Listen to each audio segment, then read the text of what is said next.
This public service announcement on digital obsolescence is brought to you by the University of Pittsburgh. It's preserving digital culture today. However, maybe the PSA won't be available in the future. We'll see.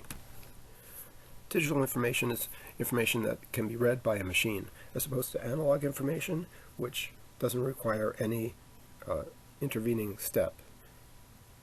You as a human can read it directly. So, for example, the Rosetta Stone, microfilm, paper, all analog.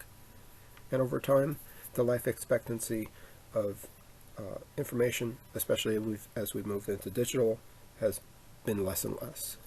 While the amount of information we're able to store, the density has grown exponentially. What are the dangers of digital obsolescence? Well, you could lose important properties, content, context, the knowledge about this information.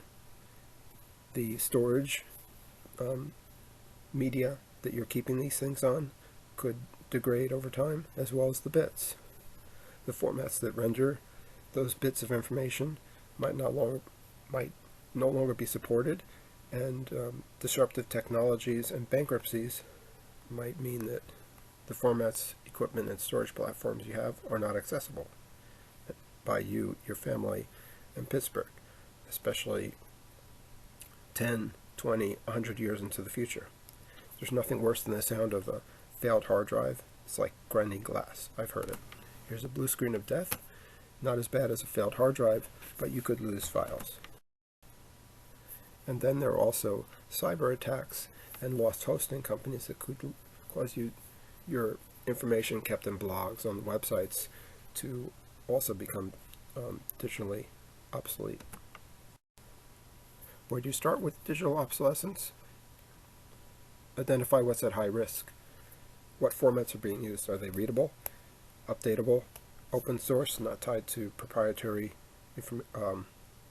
formats owned by others?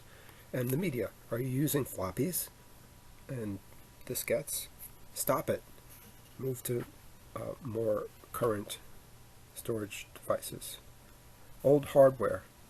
Consider updating every 5 years your computer like the rest of America.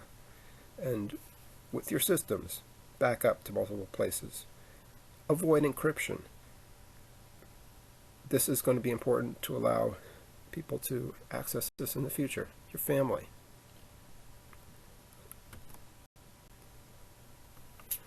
When you're preserving digital information, it's important to understand that it's a process of preserving. It's not a one and done deal. You'll have to keep coming back to this every certain number of years. Remember Ember, which is target your essential information first to protect it from digital obsolescence. Migrate to new formats, media, computers, and trusted repositories where you can store things. Back up your data, emulate it to virtualized applications that can make it viewable to you as a human, and repeat the process. The bottom line is digital obsolescence is going to require intervention by you. You're always going to be preserving to make this stuff accessible to you and your family, and the World Wide Web, all of Pittsburgh, is going to thank you for this. Store it in a trusted repository.